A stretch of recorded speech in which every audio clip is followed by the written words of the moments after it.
Hey everybody, thanks for coming tonight. Can you see my shirt? Team Trump 2020. You can really see that. I just got it in the mail today. Yeah, you go on Amazon and you find one of those jersey people, and they'll make you a custom jersey. You tell them what name and number you want it. So I said, yeah, I want Team Trump 2020. Okay, big show for you guys tonight, man. The month of July has been so exciting. There's so many things going on. Okay. Um, I had some time to sit there and go over some of the really strange things about this Maxwell arrest. And questions I don't see hardly anybody else asking. So I'm going to go over some of the questions about the Ghislaine Maxwell. I think I'm Glenn. Yeah, I'm supposed to say that. Glenn, I've been mispronouncing it, I've been told. I'm already in the bad habit there. You're supposed to say Glenn. Glenn Maxwell. Okay. Well, there's a couple questions I have about how this went down. I understand something, okay? They can't tell us everything. There's a lot of stuff going on here they're not going to tell us. Understand that, okay? I understand why they're not going to tell us, but it's fun to guess. Okay, one of the questions that people should be asking is if the FBI was discreetly keeping tabs on Maxwell for the last year. Remember, William Sweeney, the acting director of the New York field office of the FBI, said this at the press conference last week. He said they had been discreetly keeping tabs on Maxwell for the last year, which means they knew where she was all this time. So the first question that comes up once Weenie says, "Oh man, we knew where she was. Yeah, she thought she was hiding from us, but we knew where she was. Yeah, okay. Well, if that's true, why did you just grab Epstein and leave her in the wind for a year? Why did you do that?" That's the first question that comes up. And the only answer that makes any sense is they let her run around free for a year so they could spy on her. I mean, that to me, that's the only answer that makes any sense. They grab Epstein, they chuck him in the jail cell, and if there was an arrest warrant out for Ghislaine Maxwell for the last year, I don't remember hearing about that. She was. I think what I remember reading is that she was a person of interest, and they wanted to question her. But I don't remember ever hearing, "Yes, we have an arrest warrant for Glenn Maxwell, and we're going to find her." Damn it, I don't remember hearing that. So for a year, she's in the wind, and then we find out they're keeping tabs on her. And to me, that means that they're keeping tabs on her. Anybody she's meeting with, anybody she's communicating with. That means all of her emails, all of her phone calls, all of her text messages, all of her snail mail, that's all being spied on.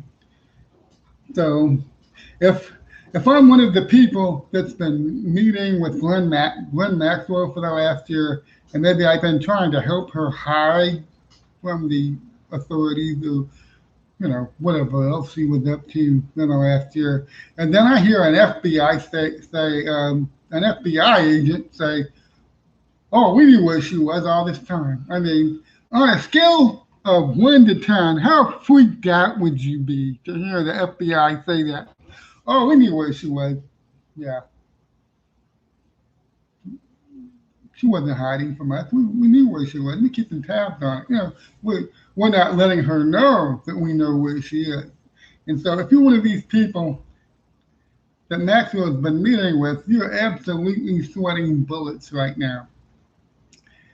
Okay, second question that comes up. When you read about the raid, um, it was a rather sizable tactical raid that was done to take this British socialite pervert into custody. Some accounts have it as over 20 agents. Somebody I said 24, and that's just the FBI. An armed tactical unit of 24 FBI agents plus detectives from the NYPD. So if you look at the pictures of the house, you can Google that, tucked away in New Hampshire. I'll show you aerial shots of that place. It is 123 acres. It's very sizable, very large estate, and a very large house. It's almost practically a mansion. And the story is that Maxwell is in this house all by herself. She doesn't have any security. She doesn't have anybody else there. There was nobody else that was in the habit of being there. She's been there by herself all this time. So that's an interesting question. If there was anybody else there and they were grabbed in this way, what reasons would lead them to not talk about it? I mean, and this would also explain why Maxwell's court appearances are strictly controlled. They don't want her blurting anything out. I think about maids, cooks, groundsmen. I see my brother's comments. I mean, the idea she was there by herself since December, I'm not sure I buy that. One of the neighbors talks about the gate man, that there was a gate man with a British accent that he had a conversation with, and who described himself as a friend of the family. And this neighbor has the same name as the Clinton mentor, Dick Morris. Now, it's not the same Dick Morris, so I think somebody would have pointed that out. But the next door neighbor, Dick Morris, he knows at least one other person that was usually there. And if there were anybody else that was there, especially on the day of this raid, they're playing that very close to the vest, and they're not talking about it. So if there was just one middle-aged British socialite in the house, why would you send what probably I've heard it described as anywhere from 50 to 50 plus heavily armed people in a tactical raid, take that person into custody? One idea somebody told me is they needed to make sure they captured her alive. Okay, well, yeah, that makes sense. They want to know what she knows. They want to learn what she knows. Obviously, they don't want to give her a chance to pull out a gun and shoot herself with it or anything like that. But that still seems like a vast amount of overkill to me. So I think there might be some things in play here that they're not really, volunteering to the public, is I guess how I should put it. And I'm fine with that. If they have a reason for not voluntarily telling us all of the things that are in play here, as we're going to see when I discuss about, I discuss Operation Legend at the end. The government, I know people don't like government secrecy. They don't like the government keeping things from us. Yes, I understand that. But often there's a very valid reason why the government can't tell us certain things at a certain time. There's a reason I have to hold back information. So that's two questions down. So why did they leave her running around free for a year, just keeping tabs on her and spying on whoever she was meeting with? And why did they send in a full tactical team of probably over 50 guys to arrest this one person? So what's the third question? Okay, here's a question I don't see anybody else asking, all right? What was she still doing here? Okay, she had a year to get the hell out. And there are a lot of countries out there where if we have to try to extradite somebody, it is a very lengthy process. Look at what's happening with Julian Assange right now. We've been trying to get Julian Assange extradited from the United Kingdom for over a year now. And, who knows when there will be any movement on that. She obviously had the financial means and the connections to smuggle herself out of the country if that's what she wanted to do. I mean, this was a person that was involved in human trafficking, okay? How hard would it be for her to smuggle herself out of the country if she wanted to do that? So, Epstein gets grabbed. I believe the arrest date was July 13th, 2019. She's in the win. She spends a year laying around. Okay, she's fantastically wealthy. I remember reading a news report. She had $20 million in just one bank account. She obviously has the means to get herself smuggled out of this country, someplace like France or Italy, or the UK, where she'll have a ton of friends to help her out and look out for her, help her hide. So what was she still doing here? As a matter of fact, we know she bought that New Hampshire estate. The record shows she purchased it in December. That was like 8 months ago. So for the last 8 months, she's been in this estate in New Hampshire when the FBI surreptitiously keeping an eye on it. But I'm wondering, why didn't she leave? What was it? I mean, was there something that compelled her to be here? She had to be here. So that's an interesting question. Did she feel comfortable enough to think that there was no reason for her to have to leave? She could just hide out indefinitely. She had powerful friends, people that she was bribing to look out for her. So she had no fear of being arrested or detected. She obviously thinks she's getting away with it. She thinks she manages to buy this estate for just over $1 million in December, and she uses a front company to do it. Her name's not really openly involved in the purchase, so she probably thinks she's getting away with it.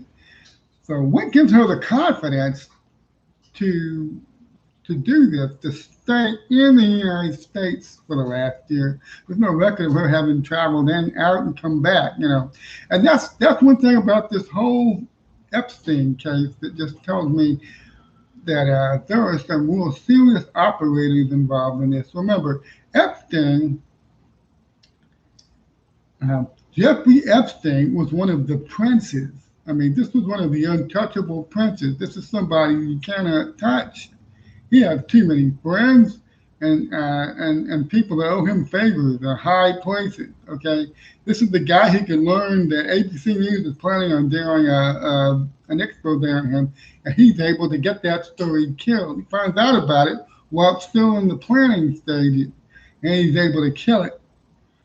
So if there isn't a guy you sneak up on, that's one thing I've been saying about it. I was saying about Epstein when the arrest went down. It's like, wow, I want people to grasp how unusual this is. Epstein is not a guy you sneak up on. Yet somehow he catches no wind, he catches no whispers that anything's wrong. He came back from France. He was in France and he came back to the U.S. And the FBI is waiting for him at the airport, and they arrest him. If he caught even the slightest hint that the cops were waiting for him, that the authorities were waiting for him, when he was coming back from France, he never would have come back. I mean, this was the guy with the means to stay on the run internationally for years if he wanted to. No way did he walk into that trap. I think it was Teterboro Airport in New Jersey. No way did he walk into that. I mean, basically, his life was over. Imagine a shock for this guy that, damn, He knew he was never getting out. They had him. They weren't even interested in doing a deal with him. They weren't trying to pump him for information. So Epstein's not a guy you sneak up on. And yet somehow, he's got all these tripwires out there. He's got all these friends that are supposed to alert him if something's in the wind. And yet they managed to get an arrest warrant filed for him. And they managed to, he gets lured back from, I wonder if there was somebody that lured him back, And they convinced him everything was fine. There was nothing to worry about, nobody was after him. He lands at the airport in Teterboro, New Jersey, and boom, he gets arrested. And now here we have Maxwell. She's been in the U.S. for the last year. There's no record that she left and came back. Went to some other country and came back. And she seemed to be very confident that she was moving around undetected, and that the FBI didn't know she had purchased this estate in New Hampshire, and that she was hiding out there. And because she had that confidence, who was she meeting with while she was there? If they were keeping tabs on her, who was visiting her at that estate tucked away? Who was she calling? Who was texting her? And so that's an interesting question. What was it that made her think that she didn't have to leave? So she stayed here for a year. She got caught. She could have gone. She had the means to go to any number of foreign countries where this was an international jet-setting person. She's got connections everywhere. But she stayed, and now she's trapped. So another aspect to the Maxwell case is that her father is rumored to have a deep intelligence background. It's one thing about this whole thing that just makes me want to go back and take another look at it. People assumed that Jeffrey Epstein was the guy driving the whole thing, and Maxwell was just some hanger on. Epstein was the big guy, and she was just happy to be a little firefly and basking in the glow of his light or something. And I wonder if people have that backwards. That in fact Epstein is just a front man. Epstein's a front. He's just a useful pervert. And that the person who's really interested in doing all the blackmail, the person who's really interested in using all the audio and video cameras that are on that Lolita Express, and probably whittled all over that island in the Virgin Islands, or in the New York mansion, or the Florida estate, and the New Mexico ranch. What if that person isn't really Jeffrey Epstein? What if the person is Ghislaine Maxwell? Because they grabbed Maxwell, and it almost makes me wonder if they did that, and they let her go to see what she would do. They let her roam around, free as a bird, for a year, so they could see what she did. Who did she come talk to? Who comes to talk to her? Who does she go talk to? They could gather intelligence and evidence by doing that. So that's just another question. A theory I'm working on. Is Maxwell really the brains behind this whole sex trafficking thing, or what was the real driving motive behind the sex trafficking ring? We're told it's just so that this rich billionaire can get his jolly by sleeping with underage minors. Maybe not. Maybe he was just a useful front for something else that was going on. So, and the last week there's been my sixth question is, why do the Democrats keep doing this to themselves? Because the moment the Ghislaine Maxwell arrest was announced, all of a sudden, I watched this happen all over the internet. You have all the same Democratic pundits and the DNC media complex people that freaked out last year when Epstein got arrested. You know, cheering, yes, yes, at last, Trump the kitty diddler is going to be exposed. You know, and they carried on like this for weeks. You know, it's insane when you think about it. You know, Trump is the most thoroughly vetted presidential candidate and president in history. Nobody has been more investigated than him. And yet these lunatics out there on social media and the news media, you know, writing all these news reports where basically it's wish casting, you know. They're desperately hoping somehow, against all odds, it was an open secret among the political elite class for the last 30 years or so that Trump was having sex with underage minors as part of Epstein's sex trafficking ring. You know, they're able to talk themselves into believing this. And it's damn amazing. You know, it's damn amazing.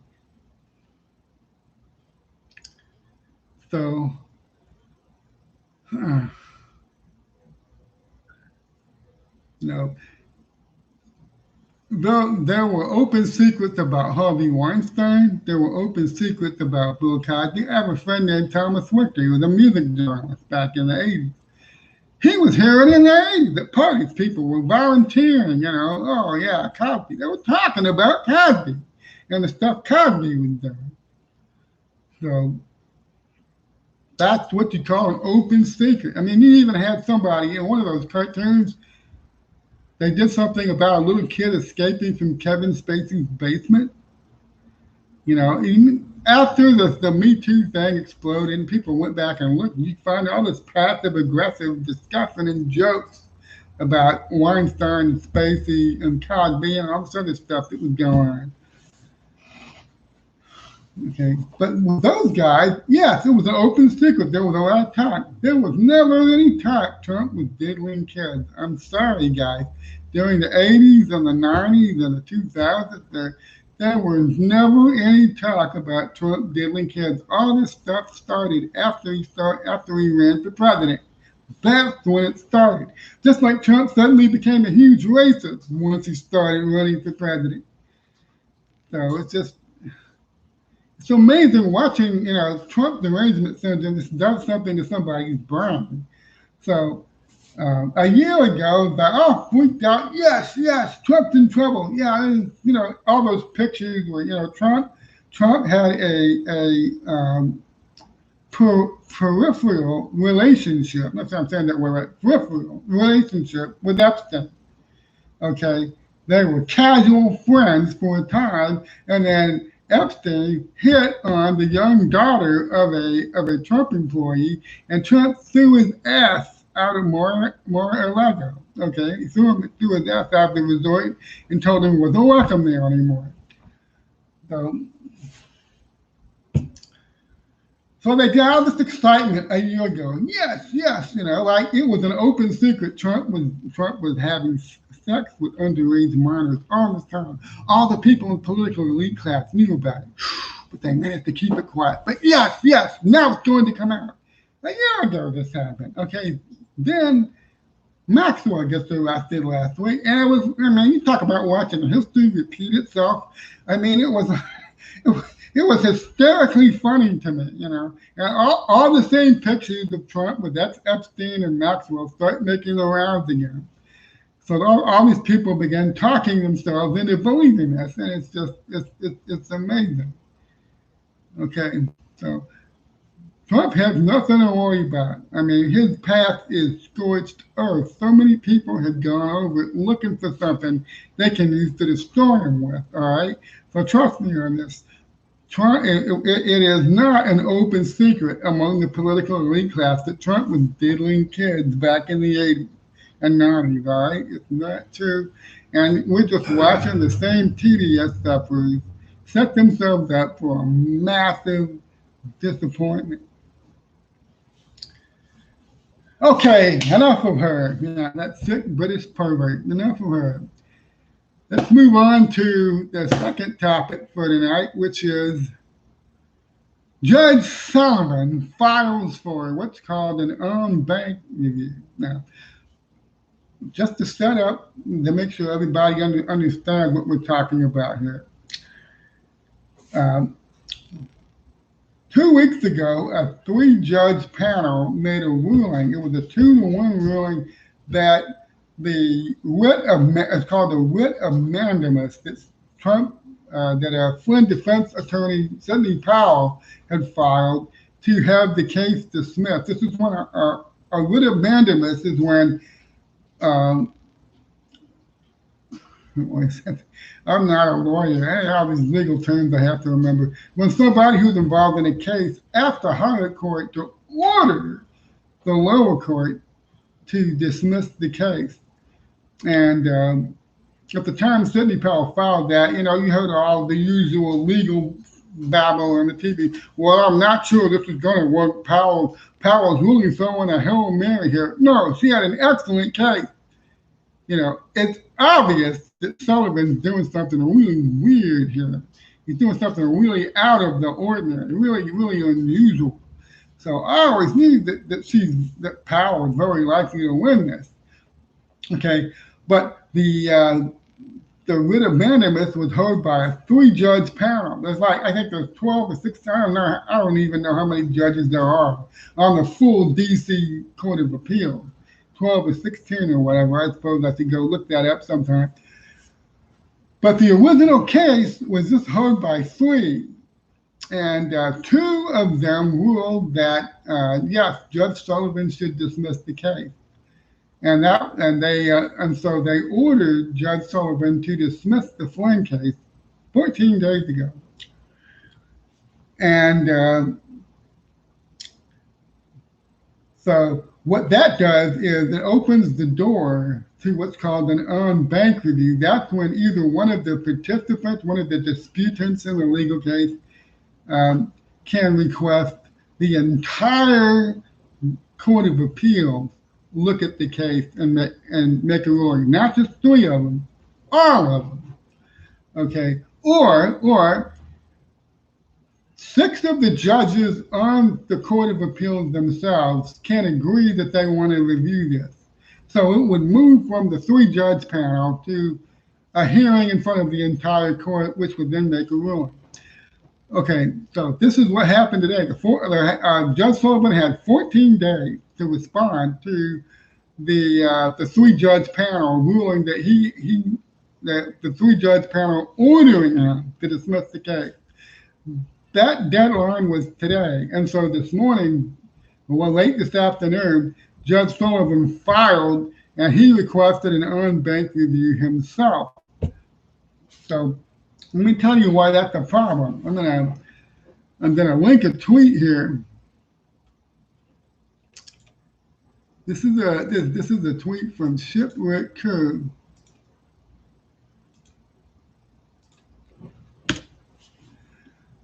Okay, and Shipwreck Crew is a former federal prosecutor. He has 30 years experience at this stuff, okay? And he says that it's very telling that 14 days went by from that panel making that ruling, and not one of the judges on the circuit court made any motion or any move to ask for an on-bank review. Sullivan had to do it himself today. So what Shipwreck Crew said is, I think the fact that Sullivan was forced to ask himself, any judge of the court could have called for a vote without Sullivan's petition. That is an indication that there are not 6 votes to rehear this case. So that take that from a 30-year federal prosecutor who knows what he's talking about. It's actually a very troubling sign for Sullivan that over the past 14 days, not one of these judges on the D.C. Court of Appeals would make any type of motion to rehear the case. And so he's forced to wait until just before the deadline to file this himself. So it's looking very likely that Sullivan's request for an on-bank review is going to be turned down.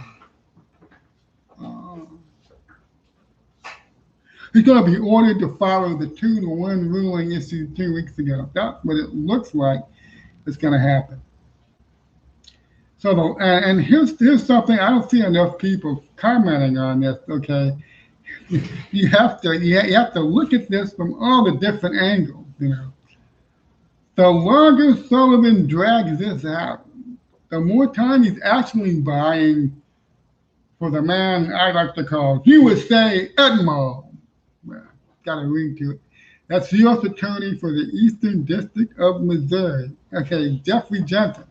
So the longer Sullivan drags this out, the more time he's actually buying for Jeffrey Jensen to continue searching for exculpatory evidence and give it to Sidney Powell. Yeah. See, because when Sullivan, if Sullivan says, okay, I dismiss this case, the case is over, and you don't get any more discovery. So the moment Sullivan dismisses this case, Sidney Powell is not entitled to any more discovery. She's not entitled to any more documents. General Flynn isn't entitled to any more documents. Now, remember what just happened last week? Jensen surfaced last week and handed off a bunch of sealed documents. And what did we discover when those documents were unsealed? We got to see the Peter Strzok notes. And what did the Peter Strzok notes reveal? Well, the Strzok notes revealed that both Barack Obama and Joe Biden were involved, directly involved, in the decision to target Flynn and pursue him with a bogus FBI investigation based on Flynn supposedly violating the Logan Act. Okay, I tell you what, if Sullivan had dismissed this case back in early June, like he was supposed to, okay, we don't get to see that last batch of exculpatory evidence. Because remember, once the case is dismissed, Powell's not getting any more documents. So it's a trade-off. Everybody would like to see Flynn free to completely talk, but the longer this goes on, the more time Jeffrey Jensen gets to down. Remember, he went digging into the D.C. U.S. Attorney's Office, and that's where he found the first 2 or 3 batches of exculpatory evidence that he handed off. He found those in the U.S. Attorney's Office in D.C. Amazingly enough, right after Jessie K. Lew got her ass tossed out of that office and she was replaced. Okay. And then about a month and a half ago, I think it was announced that Jensen was shifting his base of operations for his investigation. He was shifting from the D.C. U.S. Attorney's Office, and he was moving to the FBI headquarters. And we remember this because Christopher Wray wrote that funny letter. I swear eternal fealty that I will do everything I can to aid Jeffrey Jensen and William Barr in this investigation. So help me, God. Please don't hurt me, dear God. Please don't hurt me. I'll cooperate, guys. I'll do anything you want. Just don't hurt me. Okay, yeah. Fine. Okay. And about 3 or 4 weeks after that, which was last week, Jensen comes out of the FBI HQ and sashays his way on over to the district court in D.C. and hands off those sealed documents to Sidney Powell. They were sealed like 2 days later, and we, bombshell, we discovered that not only were Biden and Obama directly involved in targeting Flynn for that bogus FBI investigation, it was Biden himself that brought up the Logan Act. That, the fake pretext they were going to use to go after Flynn. Biden is the one that suggested it. I talked about how funny I find that one of the Democratic candidates for president So, ends up right in the middle of what I call the Flynn frame. He's right in the middle of it. He's one of the movers. He's one of the shakers. He's one of the actors in this. So stunning. And none of that happens. None of that happens last week. If Sullivan had dismissed the case already, right? Right? Yeah. Okay. Right. Yeah. Okay. So it's a trade-off here, see, because the longer this drags out, the more time they're giving Jensen. Okay, here's another thing. I got to throw this out there.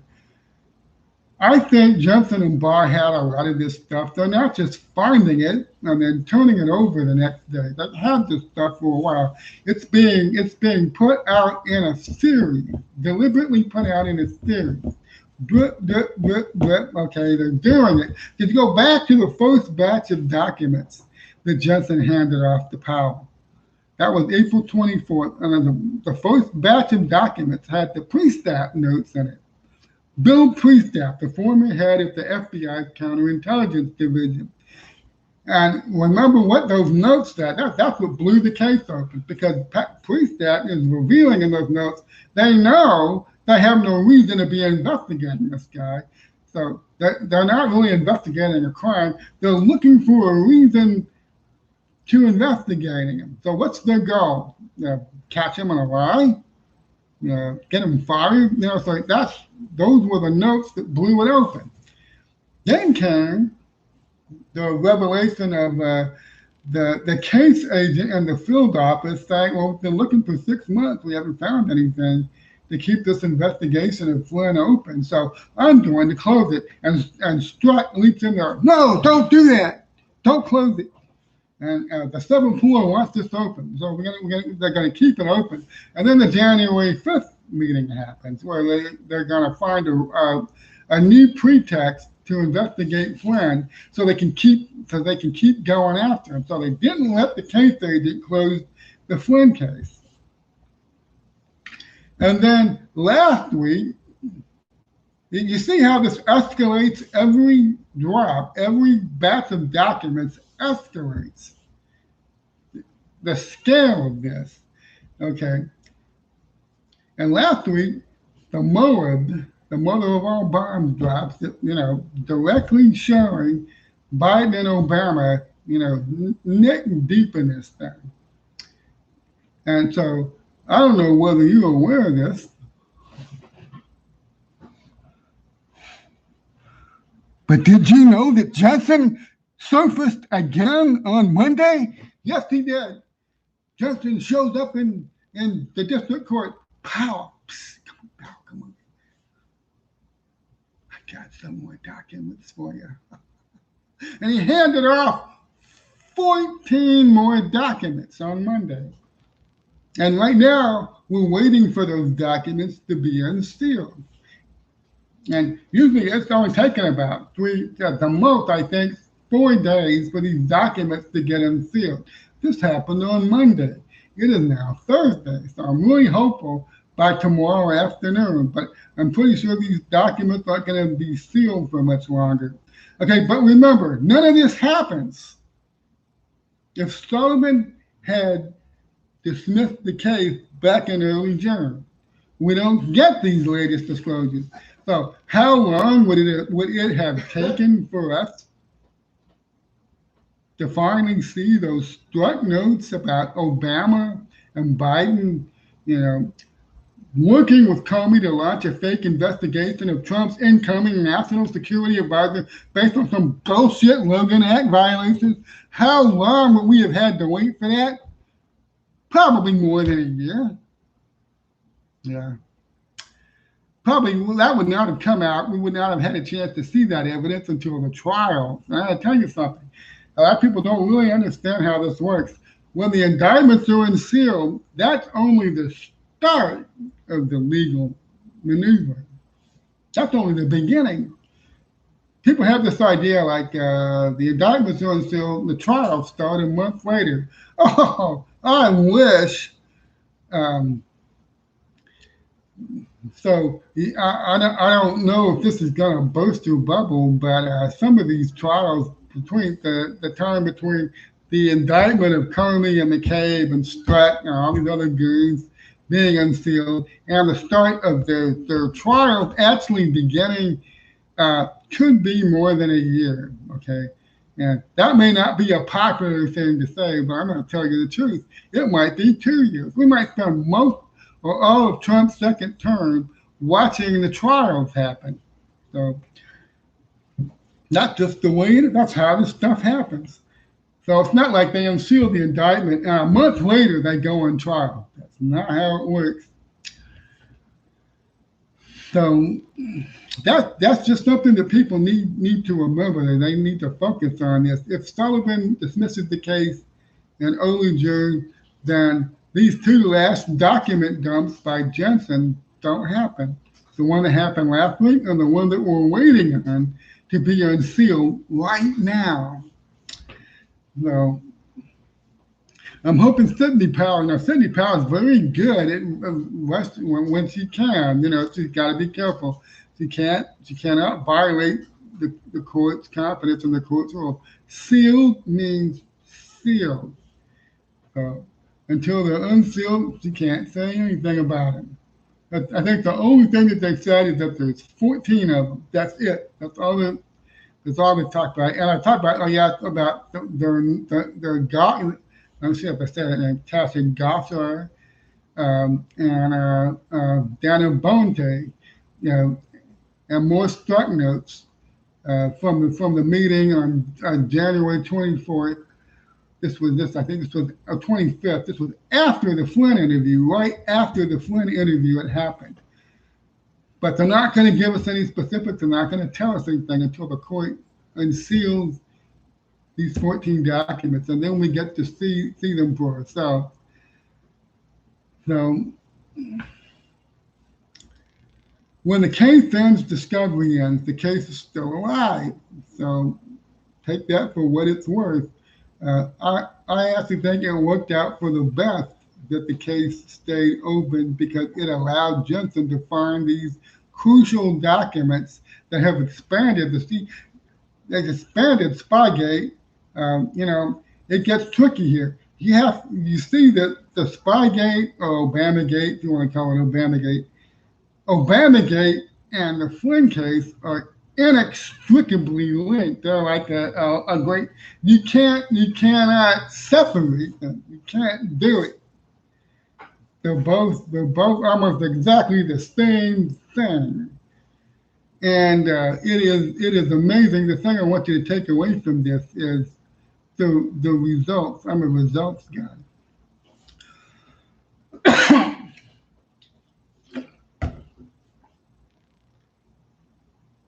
For almost 3 years, it looked like Flynn was going to prison, or at least he was going to be convicted and humiliated and shamed as a criminal. And then the whole game changed in late April. The whole thing flipped. Now, the end of this is not in doubt. Flynn's not going to prison. See, and the lefties out there are really upset about that. They were upset to begin with that he wasn't going away for 5, 6, 7 years for betraying his country, Well, hey, they would take the 6 months or whatever it was, the fact he was convicted, for his treason. Oh, sure, they would take that. Now they find out they're not even going to get that. They're really upset about it. Okay? Look how this thing flipped in just a month and a half since April 24th. Flynn is going to walk away a free man, but in trying to get him and going after him, every single one of these Spygate gangs exposed themselves. They left themselves wide open. You see that? And now it's amazing. The whole thing is flipped on them. He's walking away a free man.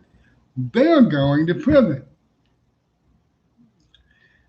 Was that an accident? Was that just a fortuitous streak of luck?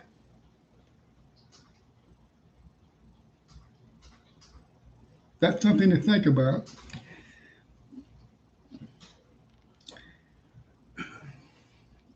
All right, moving on. Trump's taxes and subpoena cases that was in the news today. You heard conflicting reports. Some of Trump's people saying this is a win for the president, and all the Democrats are saying, "Oh my God, yeah, this is horrible for Trump."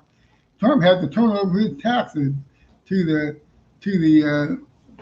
prosecutor, the New York State Attorney General. Okay, there's several different levels of things in play here. You have a New York State Attorney General, that's Cyrus Vance Jr. Then you have a New York City district attorney, that's that black lady whose name I can't remember right now. And they're both very, very anti-Trump. They're out to get Trump. So both the FDNY, that's the federal one. Okay, the federal one, when it was under Berman, and before him, it was under the other guy. Oh yeah, the pervert, Elliot Spitzer. Remember him? Okay. Ever since Trump announced he was running for president, the FDNY has been after him. The state attorney general of New York has been after him. And the New York City DA has been after him. And 3 levels, man. Federal, state, and local. They've all been after him for 5 years now. Since 2015, when he announced, they've been turning over every stone, looking behind every bush, for anything they can nail this guy on. Okay? And they haven't found anything. And yet what happens, just like with the Epstein case, Democrats talk themselves into believing there's something here, man. There's got to be something here. He's got to be hiding something. And he wouldn't be fighting so hard to keep this evidence secret if there wasn't something there. Damn it, there's got to be something there. Okay, and they talk themselves into this. That the reason Trump's fighting so hard is he's hiding something. You know, and they get all excited. Yes, we're going to nail him. You know, after 5 years in the failure of the Mueller report, you know, all this other stuff that they tried to take him out. At last, Cyrus Vance is going to get him. Okay. Well, if there was anything in Trump's past or his records that could be used against him, it had leaked long ago. Okay, you know, if you were one of the crooked prosecutors in the FDNY, if you were one of these crooked people in the state attorney general's office, if you were one of these people in the New York City district attorney's office, and you had the evidence that would send Trump to prison, you really think these people could sit on it?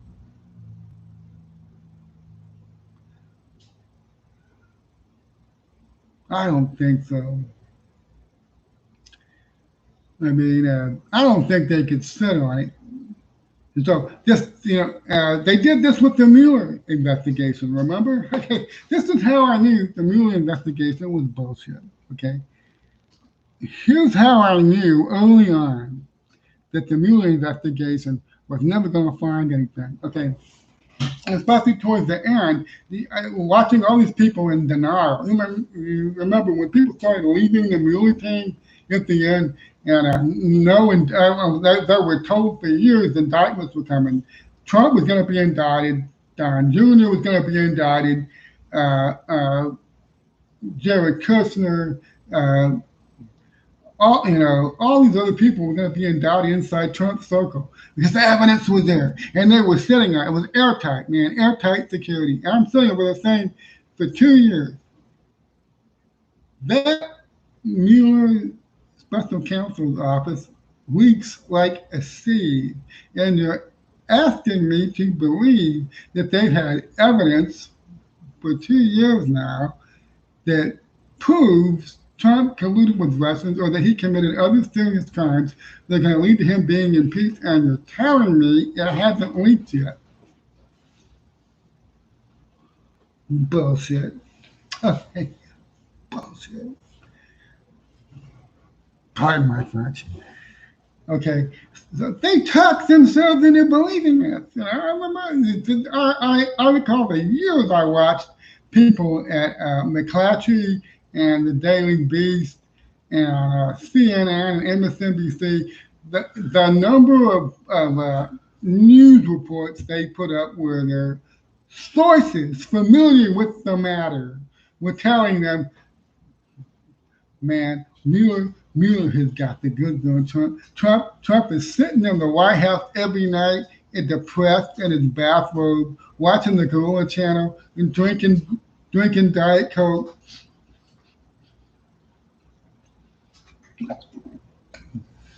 Because he knows the walls are closing in. Mueller's coming for him, and he knows he's doomed because all these people have flipped on him. I mean, I saw 2 or 3 dozen articles in the fake news media. Flynn had flipped, Cohen had flipped, Stone had flipped, Carter Page had flipped, George Papadopoulos had flipped. All these people had flipped on him. And Trump is like that, sitting at the head of the table, just waiting for the end, wondering which one of them has betrayed him, And it was all fake. None of it was real. And they based a lot of this on the fact that Flynn is cooperating. Yes, Flynn is cooperating with the Mueller special counsel. Flynn is flipped. They flipped Flynn. He's cooperating. Ooh, they just picture Trump tossing and turning all night long. As he ponders his approaching fate. Oh my God, what's Flynn telling them? What is Flynn telling them? And for 2 years this crap went on. And then what do we find out? We finally find out what cases Flynn was actually cooperating on. And it turns out to be some stupid ferry case against one of his own business associates. I can't remember, Bajin Rafikian, they call him Ken. Yeah, they changed his name, depends on which news articles you look at. But basically, Flynn was cooperating in another bogus case where the Mueller prosecutors were trying to get a scalp of one of his business associates for supposedly lobbying on behalf of the Turkish government without having filed under the Foreign Agents Registration Act, FARA, okay? And that fell apart. The judge threw it out, okay? So for 2 years, these people, they're stringing, this is what's so beautiful about it, they're stringing themselves along. Oh, Flynn, Trump, you're in trouble. Flynn is flipped, Cohen is flipped, all these other people flipped on you. They're singing like canaries, and you're doomed, pal. Okay, and for 2 years I'm watching this thing, man, these people are really setting themselves up. It's beautiful, watching them cry. What happened, when Mueller released his final report and they found out that Flynn really hadn't flipped, Cohen really hadn't flipped, and they're all crying. What happened? We were told this. I was told by the New York Times. I was told by the Washington Post. What happened? How could this happen? And then they all just moved on after about a month or two, and they found new things, to occupy their attention. And the Democrats made a rally with Ukraine Gate and all that fun stuff. But look, it's amazing how they do this to themselves. They did it to themselves with the Mueller thing, and they're doing it now with the tax and the financial records thing. There's got to be something there. There's got to be something that they can take Trump out with. Otherwise, Trump wouldn't be fighting this so hard. So yes, big victory today for Cyrus Vance. And because he gets to look at the president's tax records, okay? But this is going to come back to bite Vance on the ass, because I've been looking into this, and I can't find what actual crime is it that Vance is claiming Trump committed that leads to him needing to see these tax records. I've been trying to track this down. Some people say Stormy Daniels, or he sold some property or something. Okay, well, look, you can't say, I suspect this might have happened. So here's a subpoena for all your tax records. I mean, that's not how our legal system works. That a DA or a state attorney general just gets a hunch. I have a hunch you did something, and so I'm going to investigate you until I find evidence to prosecute you with. That's not how it works. So if there were anything in Trump's past or his records that could be used against him, it'd have leaked long ago. These people are leakers, man. Look, that's how I knew the whole Mueller thing was bullshit. They're supposed to believe for 2 years they had key evidence that Trump colluded with the Russians. We did a ton of other illegal things, and if they leak out of that office, oh, baloney. Okay, and now they're saying for 5 years now, they've had evidence of crimes in New York State, in New York City. These local the local state attorney general and the district attorney, they have evidence Trump committed crimes. And I'm like, there's no way they could have sat on this for 5 years. It would have leaked out of there by now. So it's obvious that Cyrus Vance Jr. and the New York district attorney, they're on fishing expeditions here. They're looking for something that they can try to turn into an attack, and that's why they want to go digging into Trump's financial records.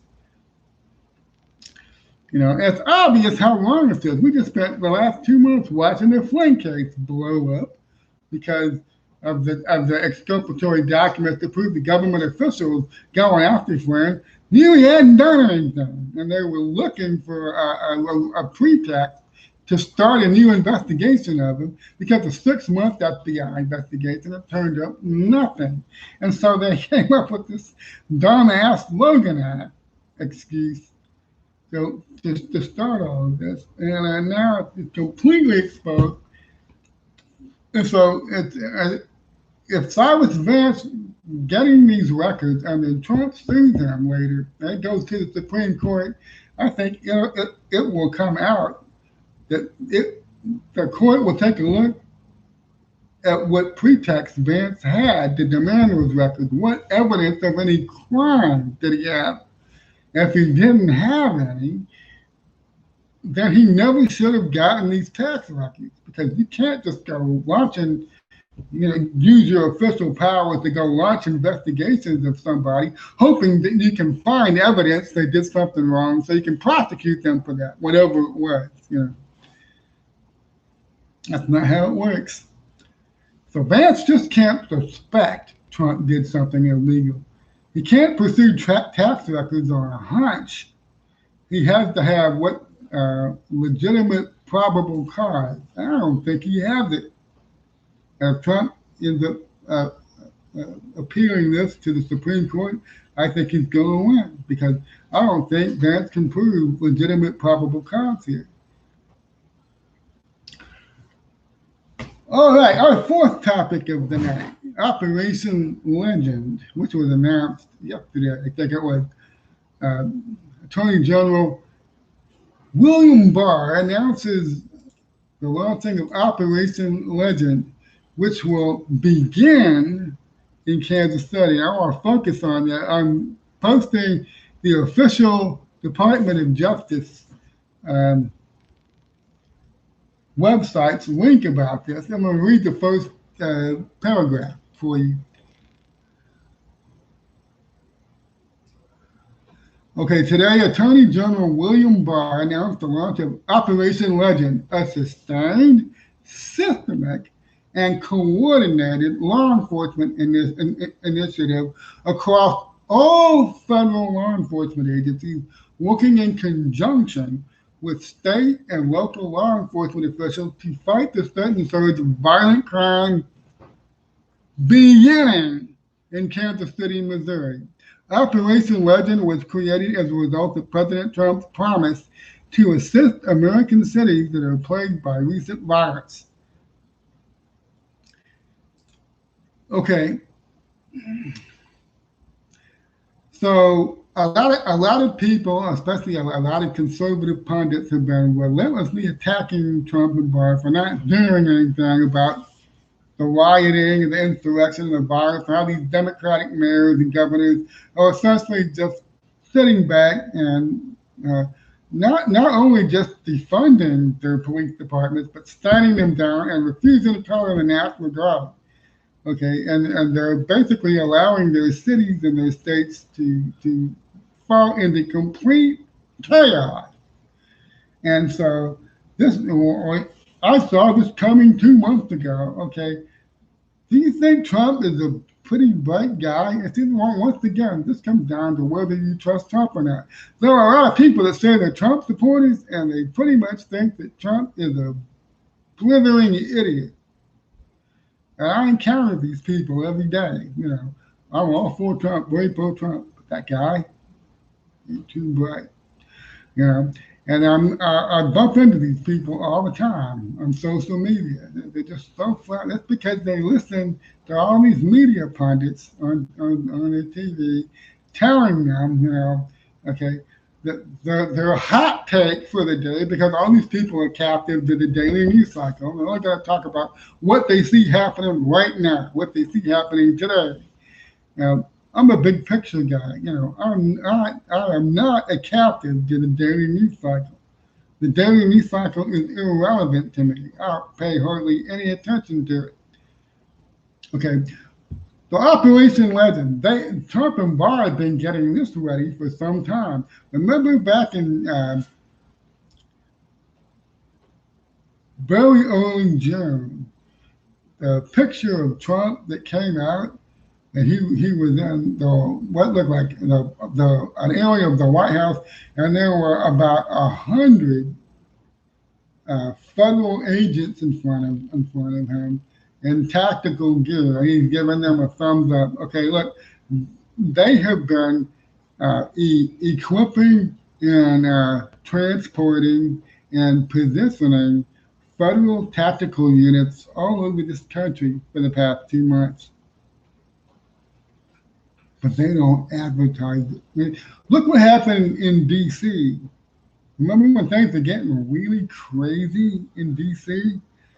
Okay, and then how the media freaked out when all of a sudden we're talking just 2 or 3 military units, just a couple hundred guys, a couple hundred active duty military showed up on buses where the media's cameras could see it. And for like 3 or 4 days, all these military guys get off the bus and they say, Esper is going to deploy them. Esper is about to deploy active duty military against these protesters. And then the next day, all those military guys would get back on the bus. And the story would become, Esper has changed his mind. So, and then a couple hours later, Esper has changed his mind again. And they are now getting off the buses. And then the next day, Esper has again changed his mind. This went, okay, I'm not joking. This went on for several days. They're getting off the bus. They're getting on the bus. They're getting off the bus. They're getting on the bus. Okay. And the media saying, oh my God, the cameras watching them get on and off the bus.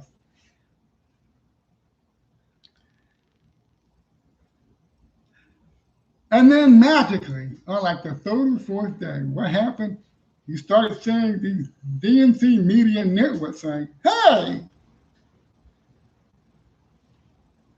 where did all these guys in tactical gear without any logos or patches on their uniforms? Where did they come from?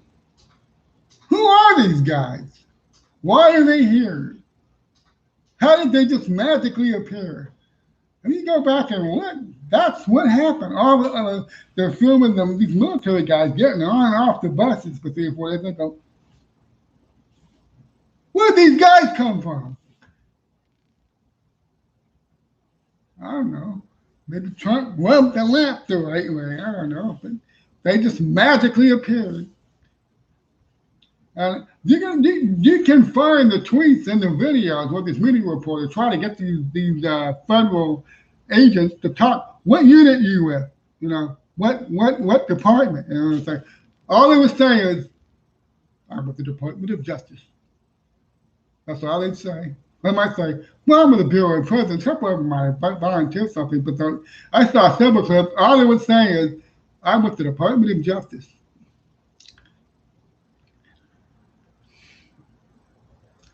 That, in a small way, is what Trump and Barr have done nationwide. They have been preparing federal units, equipping, transporting, and positioning them. It's going to start in Kansas City. Okay, I'm a bright guy. I like to think I'm a bright guy. Okay, I like to think I am. I have no doubt Trump is far more intelligent than I am. Okay, and Barr is more intelligent than I am. Okay, and if I could see what the Democrats were going to do 2 months ago, I could see they were literally going to let their cities fall into absolute murderous chaos and mayhem. If I could see that, they could see that. So you need to stop listening to these pundits that are telling you, that Trump's a moron and Barr's a coward or whatever. Okay, it's just noise. So they announced Operation Legend, and the only reason they're announcing it is because everything's ready. They have, and now sure, in the media they make it sound like today, or like, okay, they go, yesterday Barr finally decided to get up off his fat ass and do something. And so he hastily threw together this thing called Operation Legend. And he will now, just now, send a couple hundred federal agents to Kansas City, so he can say he finally did something. Yeah, okay, go with that. But that's not what happened. But not just now throwing this together and dispatching, in a huge disorganized fashion, shipping a couple dozen agents to Kansas City, Missouri. Okay, they're announcing this after more than 2 months of careful planning, positioning, and strategizing. They are announcing it because now there's literally nothing the left can do to stop this. They can't stop it. See, this is the thing. I watch pundits that are upset. They demand to see what Trump and Barr are doing. They demand to see it. And people are just going to have to accept the fact, that they can't tell you what they're really doing. The only way they will finally let you know what they're doing is when it's too late for the Democrats and the foreign actors out there that are involved in this. It's too late for them to stop it. They're already at the point it can't be stopped. That's when they'll tell you. So basically, I spent 2 months watching a lot of conservative pundits demanding, insisting that Trump and Barr sabotage their counter strategy. There's counter strategy to what the Democrats are doing. I want to see what you're doing. Tell me what you're doing, so I can put it on my TV show and bloat it out to the whole world. Show me what your counter strategy is, so I can blow it up, and get the ratings I crave. Shit like that. So that's where we're at. We have a stupid pundit class that is constantly demanding that Trump and Barr put all their cards down on the table and show them everything. And it ain't ever gonna happen. So these people ain't ever gonna be happy. Okay. And so you you cannot fight the Democrats who are literally trying to blow up this country right now, who are literally trying to turn New York City and Chicago and Seattle and Atlanta and Baltimore and all these other major Democrat-run cities. They are literally trying to turn these cities into war zones. And when you sit there and you demand Trump show you what his response to that is, you don't seem to understand uh, what you're asking. You're asking him to show you what he's doing. Well, he's not going to do that because guess what? I have to tell every one of these dumbass conservative pundits in the media. He can't tell you because you're not the only one that's going to be listening. See, if Trump and Barr were actually dumb enough to discuss their real plans about what they were doing to try to save these cities from burning, to try to counter this insane Democratic strategy, as a political strategy, they are literally trying to turn their cities into war zones, okay? And these pundits demanding Trump show them what he's doing to stop this. They're demanding Trump and Barr sabotage themselves. These people are morons. Quit listening to them, okay? This is why being trapped in the daily news cycle is a mistake. Because you just hear people like, oh my God, look at what they're doing now. What's Trump doing about this? Well, there are federal forces, federal tactical units in that city. They're not going to advertise it yet. For the last 2 months, they were not going to come out and talk about what they were doing. That's not how it works. We're basically in a war, not just for the culture. We're in a political war for the country. One side has gone insane. And you have Democratic mayors. Literally, the Democratic mayor of Atlanta bitched about the Republican governor sending the National Guard in. She said, we didn't need that National Guard. He didn't consult with me. I didn't ask him for that. She's really upset about it. So Democrats are in a place right now, if they're trying to blow their own cities up, they can point at Trump and say, it's his fault. You see that Beto O'Rourke dumbass on TV today saying all this is happening because of the GOP. Chicago, Seattle, Baltimore, Atlanta, New York City, all these cities, there's been a huge spike in violent crimes, not because the police are being defunded or stood down, and not because the city authorities are letting rampaging mobs run amok in the city. No. It's Trump, it's the GOP, it's their fault, okay? Okay, so that makes it obvious. The Democratic Party has adopted this as a political strategy. They're going to let hundreds of minority people in these inner cities die as a political strategy. This is serious. So Trump and Barr's response had to be serious. And no, they're not going to let any dumbass conservative pundit on TV or on the radio into their inner circle and tell them what they're doing, because then that dumbass conservative pundit will run out and tell the whole world, okay? And you need secrecy. You can't have transparency when one of the political parties in this country has absolutely become terrorists. They become terrorists. How do you fight terrorists? By being completely open and transparent. Well, that's what you think. You're a dumbass. Okay?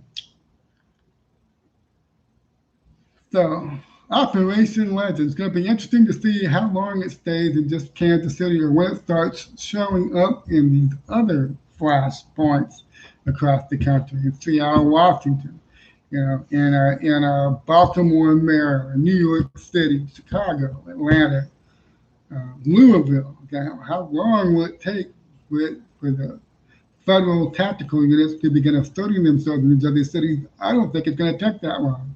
Remember, there are over, Thomas Winter researched this. He says there are over 1,000 federal tactical units. Remember, I, along with a lot of other people, were really concerned back in the Obama years about how they were militarizing the federal government, that they were creating, like even the Department of Education had, and the Department of Agriculture, the Department of Transportation, HUD, the EPA, what's that other one? The one, FEMA, they all have their own armed tactical squads, their own tactical units. Guys in full tactical gear with rifles and training. Okay, there's over 1,000 of them. And this is what Obama and the other guys are doing. They were massively expanding this. And yeah, I was one of the people who was concerned about that. But then Trump got elected. And Trump had a different idea. Instead of disbanding all of that, he's putting it to a radically different use than what Hillary would have done if Hillary won that election.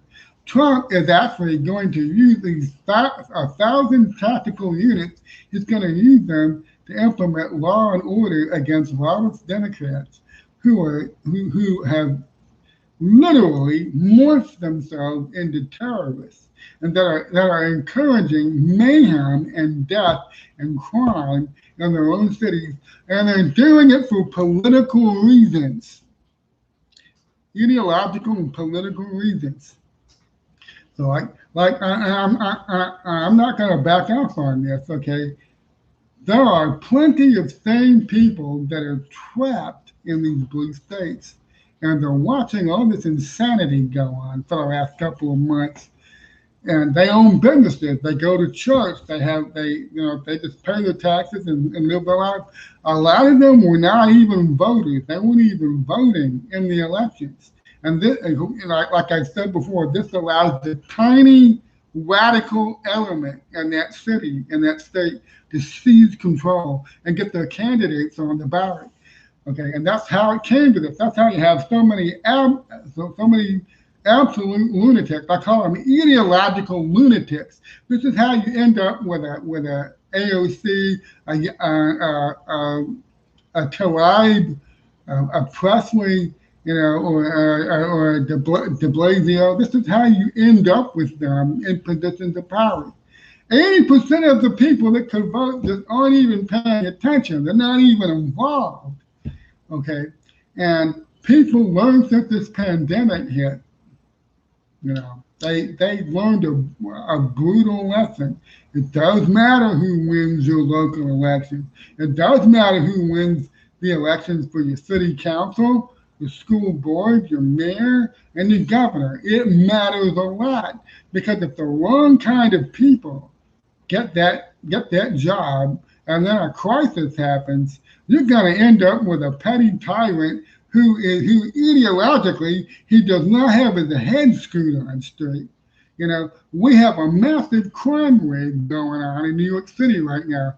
What's de Blasio doing? I like to call him the communist. What's the communist doing?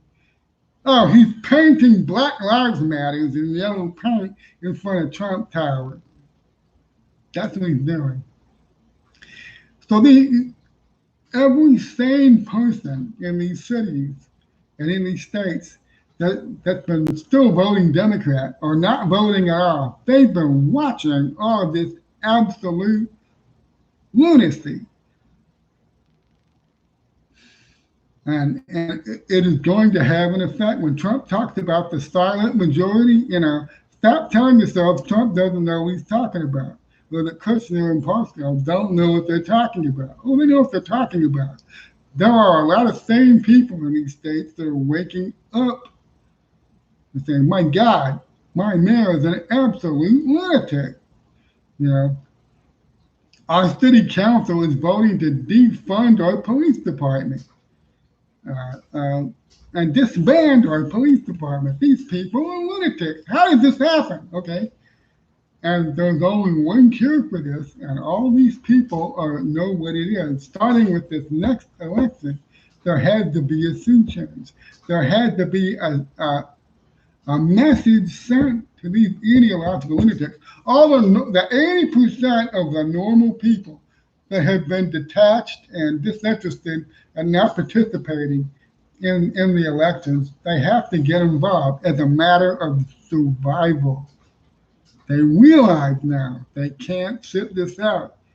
They've had a very bloody and painful lesson. What happens when you don't participate and you let like 10% of the people, the radicals, seize control? This is where it ends up. We're watching what happens as a result of that. And that 80% out there that wasn't paying attention, that said, "Oh, I don't get involved in politics. I don't pay attention to that. I'm not a political person." Well, you just found out the hard way. It does matter. You know, you will not be left alone.